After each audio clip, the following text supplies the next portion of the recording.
Nelson Mandela disse que você não pode realmente conhecer uma nação até ter estado dentro de suas prisões. Mas hoje nós vamos além das nações. Vamos voltar através dos séculos, de poços de prisão inimaginavelmente infernais, a sentenças literalmente suspensas. Dê adeus ao mundo livre enquanto entramos nas piores prisões de toda a história, desde os tempos antigos até os dias de hoje.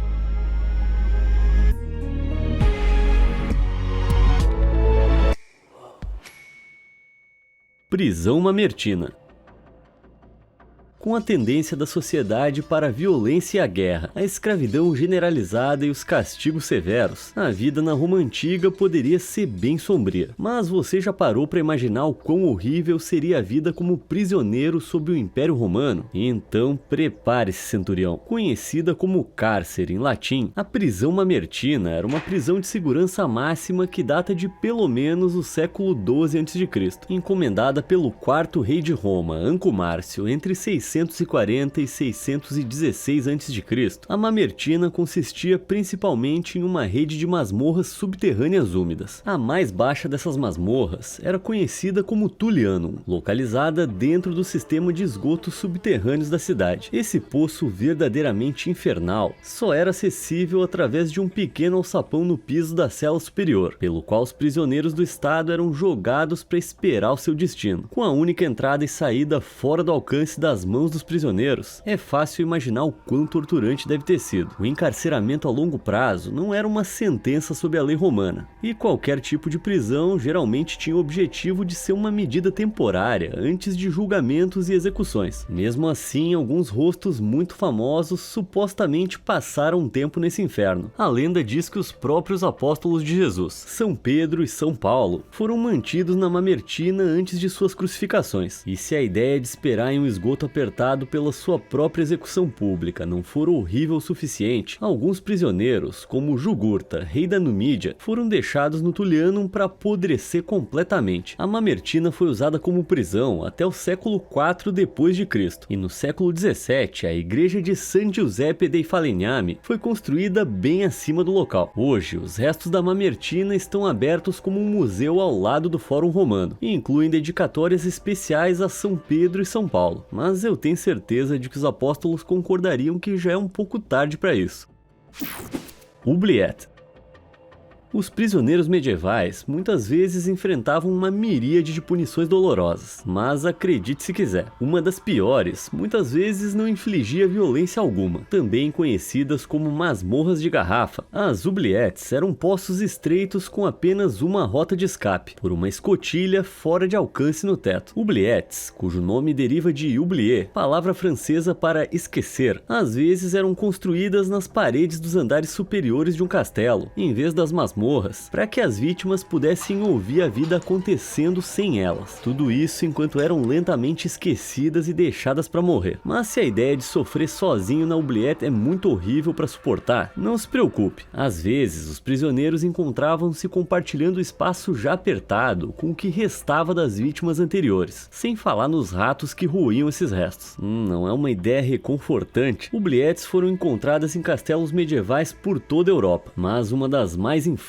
pode ser encontrada no Castelo Leap na Irlanda, lar do clã O'Carroll no século XVI. A oubliette do castelo teria sido usada para esconder objetos de valor, mas esse clã de sangue frio em certo momento decidiu usar o espaço para um propósito totalmente diferente. Quando o Castelo Leap foi tomado pela família Darby em 1649, há rumores de que os novos proprietários fizeram uma descoberta chocante na oubliette do castelo. Dentro dela, os Darby encontraram um calabouço equipado com uma série de estacas de madeira, além de 3 carroças cheias de prisioneiros anteriores que haviam sido deixados lá. Alguns acreditam que a limpeza dessa oubliette despertou os espíritos vingativos dos prisioneiros falecidos, que dizem vagar pelo Castelo Leap até hoje. Mas, quer você acredite em histórias de fantasmas ou não, o passado horrível e real da oubliette já fornece combustível suficiente para pesadelos por si só.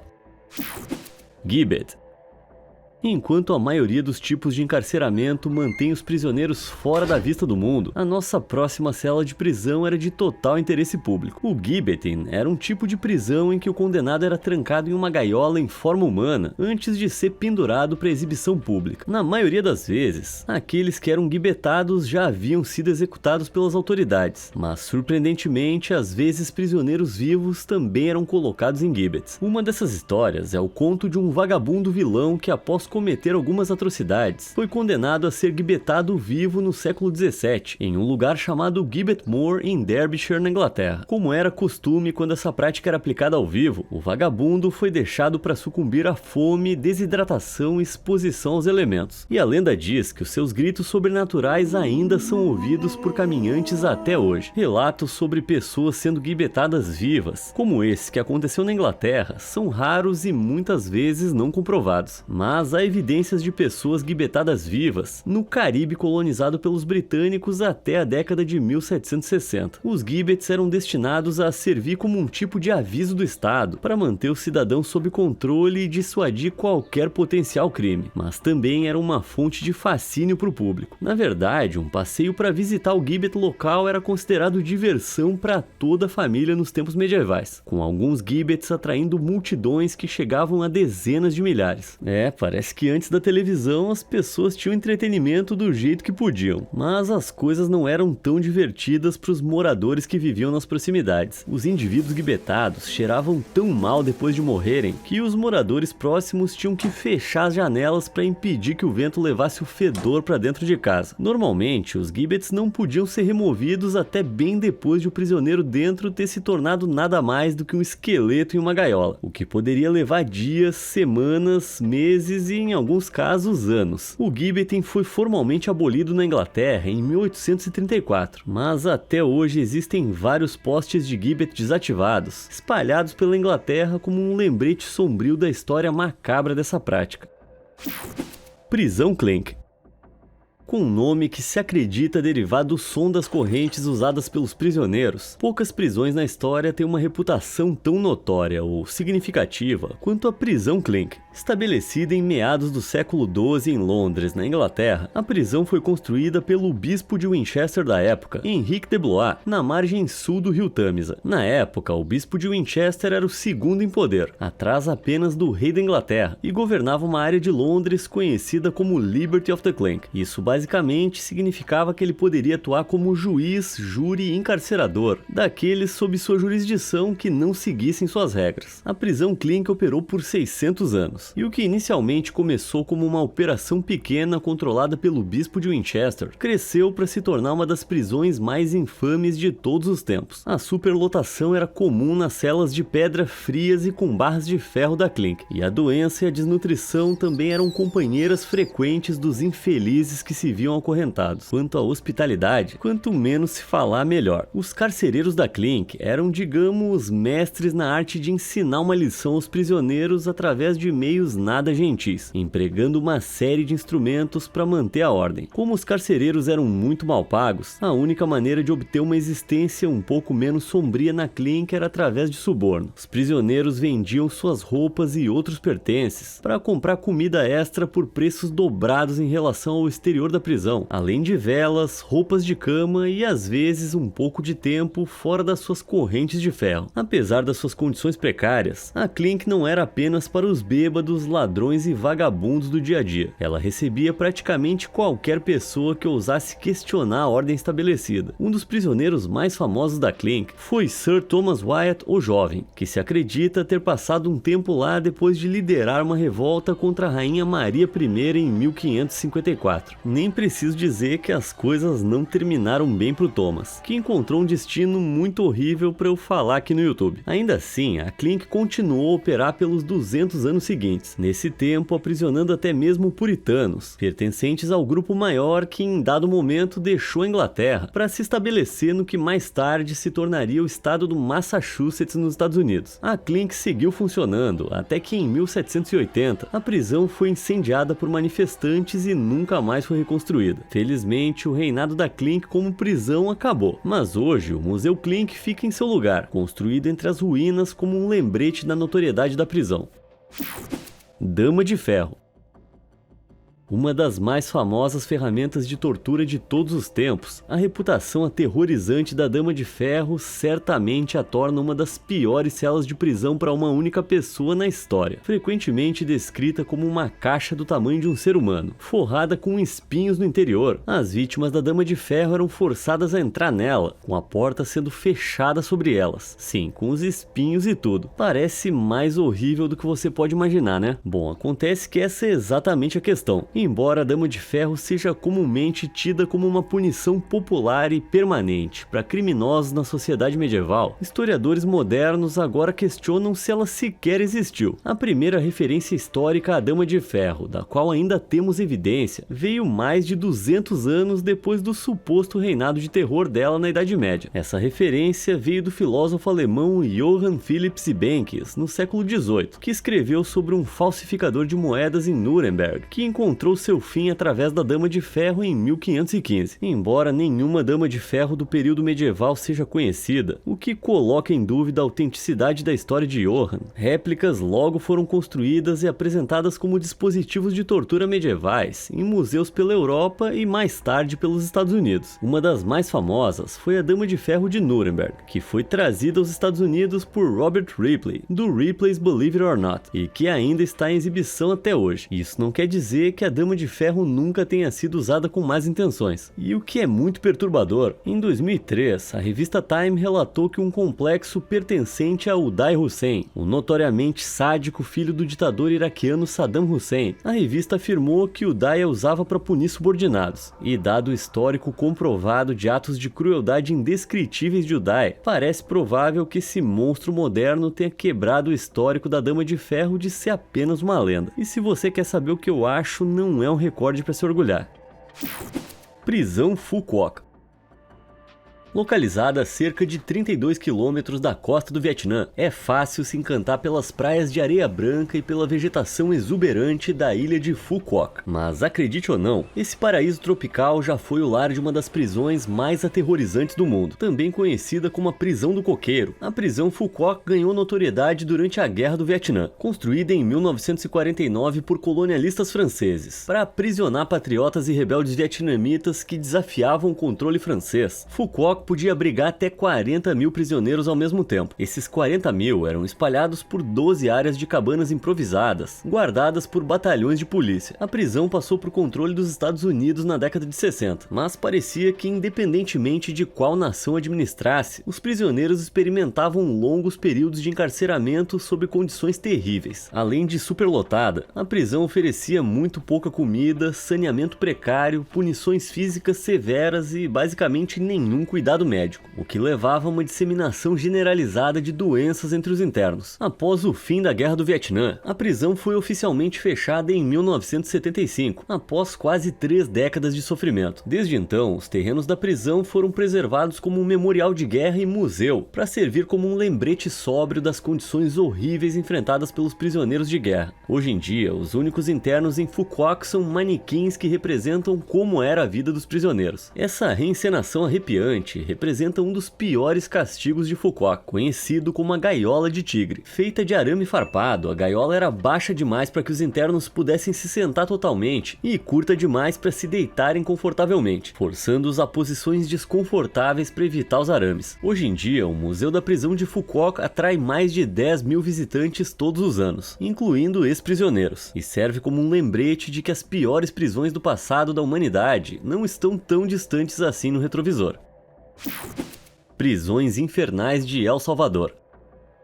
Tá muito claro que as condições apertadas nas prisões têm sido um problema ao longo da história, mas infelizmente o problema da superlotação nas prisões ainda existe. Com 3,60 metros de largura e 4,5 metros de altura, essas celas em El Salvador muitas vezes estão lotadas com mais de 30 criminosos cada, embora essas celas tenham sido projetadas para acomodar estadias de até apenas 72 horas. Muitos prisioneiros acabam sendo mantidos nas celas de detenção da polícia salvadorenha por mais de um ano. Mas por quê? Em El Salvador, a superlotação nas prisões é um problema grave que atormenta o país há décadas. Na verdade, há mais de 2 vezes o número de prisioneiros do que as prisões do país podem acomodar com segurança, o que significa que muitos detidos nunca são realmente enviados para instalações prisionais adequadas. Em vez disso, encontram-se nessas celas horrivelmente apertadas. A maior parte dos crimes em El Salvador é cometida por 2 gangues conhecidas como MS-13 e Barrio 18, que tem um total combinado de 25 mil membros soltos, com mais de 9 mil na prisão. Devido à alta taxa de criminalidade, El Salvador implementou estratégias rigorosas de aplicação da lei, o que por sua vez levou a um grande número de prisões e, naturalmente, ao aumento do número de presos. Em janeiro de 2023, o governo salvadorenho inaugurou a Secote, que agora é a maior prisão de segurança máxima da América Latina. A Secote foi especialmente construída para abrigar apenas os membros de mais alto escalão da MS-13 e Barrio 18, que acredita-se estarem cumprindo sentenças de prisão perpétua sem possibilidade de liberdade. Dentro da Secote, cada cela foi construída para abrigar surpreendentes 156 prisioneiros, incluindo beliches de metal sem colchões e apenas 2 banheiros compartilhados. Os presos não têm nenhuma privacidade uns dos outros, e as celas também são equipadas com tetos gradeados, para que os guardas possam ver exatamente o que acontece lá dentro. Essas grades no teto também são feitas de metal afiado, para impedir que os prisioneiros tentem escalá-las. Contrariando as diretrizes internacionais sobre direitos humanos dos prisioneiros, a Secote não possui espaço recreativo ao ar livre e nem mesmo permite visitas de familiares. Embora seja claro que muitos enviados para Secote provavelmente cometeram crimes mais horríveis do que se imagina, saber que prisões como essa existem no nosso mundo hoje é perturbador e um ponto de controvérsia para os defensores dos direitos humanos.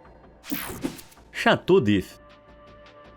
Originalmente construído por ordem do rei Francisco I em 1524, o Château d'If foi planejado para ser uma fortaleza em uma ilha, para proteger a cidade francesa de Marsella contra ataques vindos do mar. Mas em 1540, a ilha encontrou seu novo propósito. Graças à sua localização isolada e às correntes perigosas ao redor, o Château d'If era a prisão perfeita à prova de fugas. A prisão ficava dentro da fortaleza original, e os prisioneiros eram colocados nas celas de acordo com seu status. Os prisioneiros mais pobres eram mantidos nas celas no térreo, muitas vezes em grupos horrivelmente lotados, de até 20 prisioneiros por cela. As celas não tinham janelas, eram úmidas e os prisioneiros dormiam apenas em um tapete de palha ou no chão duro. Vermes e roedores circulavam constantemente pelo local, e de fato as condições e a higiene eram tão precárias que a expectativa de vida dos internos naquela parte da fortaleza era de apenas 9 meses. Os presos mais ricos, por outro lado, podiam comprar celas mais espaçosas, que contavam com janelas e às vezes chaminés. Mas qualquer que fosse a classe social, inúmeros prisioneiros eram condenados à prisão perpétua, muitos dos quais passavam grande parte do tempo acorrentados às paredes ou forçados a trabalhar. O Château d'If já era uma prisão notória por si só, mas tornou-se mundialmente famoso com a publicação de O Conde de Monte Cristo, de Alexandre Dumas, em 1844. Trata-se da história do marinheiro Edmond Dantès, que foi injustamente acusado de traição e passou 14 anos no Château d'If, antes de uma fuga ousada e bem-sucedida dentro de um saco mortuário jogado ao mar. Mas, na realidade, ninguém é conhecido por ter conseguido uma fuga tão espetacular, porque as águas ao redor da prisão são incrivelmente perigosas, assim como a famosa Alcatraz em São Francisco. Qualquer tentativa de fuga provavelmente resultaria em afogamento, e foi isso que tornou o Château d'If uma prisão tão formidável. Afinal, nada quebra o moral de um prisioneiro mais do que a quase garantia de morte além das muralhas. Prisões de caixão. Embora sentenças de prisão perpétua muitas vezes ganhem as manchetes, hoje em dia essas penas raramente duram até o fim da vida do condenado. Mas o próximo método de encarceramento histórico foi especificamente projetado para aprisionar suas vítimas até que a morte os separe. O emparedamento, também conhecido como sepultamento em vida, era um tipo de punição capital em que a vítima era permanentemente enclausurada em um espaço apertado, sem absolutamente nenhuma possibilidade de saída. Alguns dos primeiros casos casos registrados de emparedamento remontam às sacerdotisas da Roma Antiga, conhecidas como as Virgens Vestais, que usavam esse método para punir aquelas que quebravam seus votos de castidade. Os métodos de emparedamento variaram ao longo do tempo, mas alguns dos mais comuns incluíam a vítima ser trancada em uma caixa ou selada dentro de uma cavidade atrás de uma parede de tijolos. Embora a história do emparedamento remonte a séculos, o que é mais chocante é que casos de sepultamento em vida podem ser rastreados até tempos mais modernos. No início do século XX, a prisão de Urga na Mongólia era notória pelo uso do que ficou conhecido como prisões de caixão. As prisões de caixão eram caixas extremamente pequenas e apertadas, usadas como um método de emparedamento, normalmente medindo não mais do que 1,20 m de comprimento e 80 centímetros de largura. Essas caixas eram especialmente projetadas para garantir que os prisioneiros dentro delas não pudessem se deitar nem se esticar. Não apenas aqueles dentro das caixas eram forçados a suportar um intenso desconforto físico, mas cada caixa tinha apenas uma pequena abertura. Às vezes, essas aberturas eram usadas para passar pequenas quantidades de comida aos prisioneiros, prolongando assim seu sofrimento. Felizmente, esse método completamente medieval de aprisionamento foi proibido na Mongólia por volta de 1920, e de forma mais ampla, em 1966, o uso de métodos incomuns ou cruéis de punição, como o emparedamento, foi proibido pela ONU no Pacto Internacional sobre Direitos Civis e Políticos. Mas, como você vai ver a seguir, ocasionalmente líderes do mundo moderno ainda gostam de brincar um pouco com as leis de direitos humanos da ONU. Prisão de Guantánamo.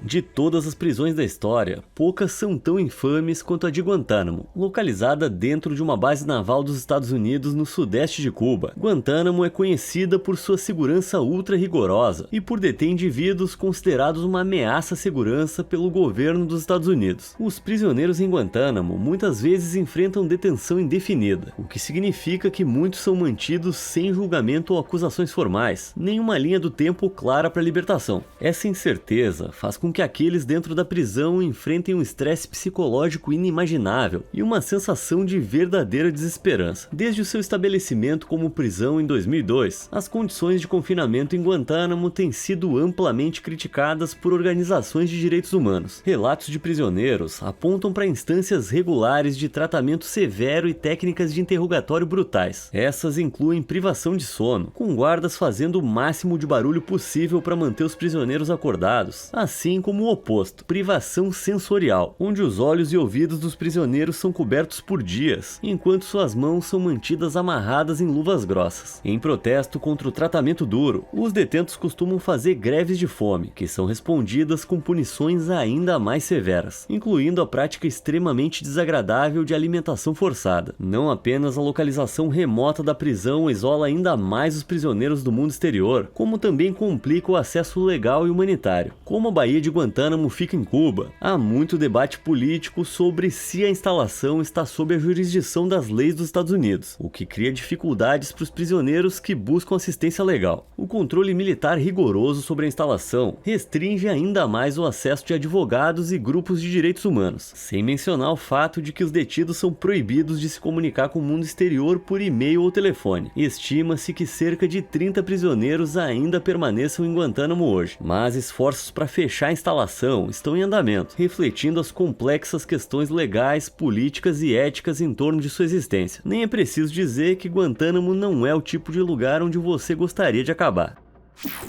Prisão Estadual de San Quentin.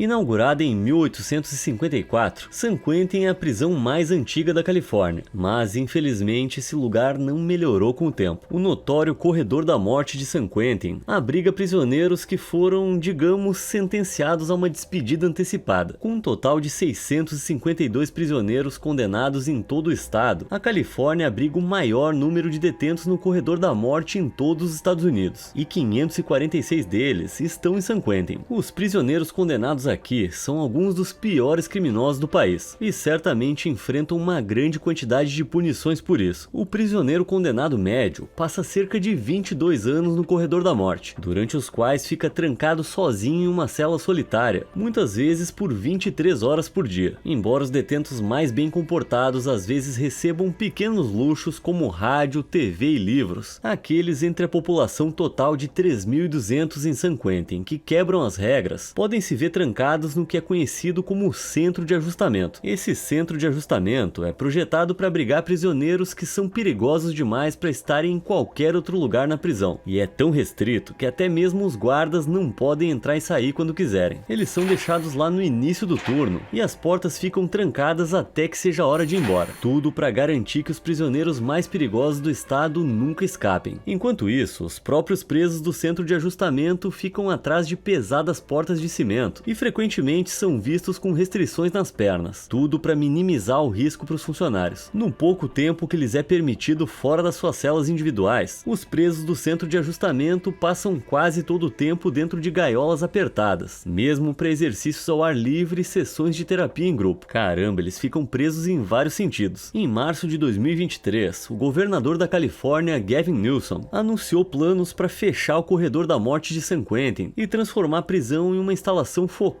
na reabilitação. A mudança não reduz a sentença dos prisioneiros, mas visa proporcionar aos detentos sem possibilidade de liberdade condicional a chance de acessar cursos educacionais, tarefas de trabalho e tempo de recreação nas áreas externas da prisão. Tudo em resposta às alegações de que a configuração atual da prisão é desumana. Se essa é a escolha certa, eu vou deixar para você decidir aí nos comentários. De qualquer forma, essa nova abordagem é inspirada em prisões vistas em países como a Noruega. A Noruega tem uma das menores taxas de criminalidade do mundo, mas também a menor taxa de ex-prisioneiros precisando voltar para a cadeia após a libertação. Muitos acreditam que isso se deve ao fato de o sistema prisional da Noruega priorizar a reabilitação dos detentos em vez de puni-los, com foco em reintegrá-los à sociedade após o cumprimento da sentença. Como vimos, a maioria das prisões ao longo da história e até hoje operam com a suposição de que punições severas são a única maneira de deter o crime, mas países como a Noruega estão começando a mostrar que pode haver outras maneiras de tornar o mundo um lugar mais seguro para todos. Só sei que de jeito nenhum eu quero acabar em uma prisão, principalmente uma que tem uma seleção dos piores elementos que a gente viu hoje. Ô, pega leve aí, seu polícia, eu sou um bom rapaz, eu juro. Não faz isso, pelo amor de Deus, me solta!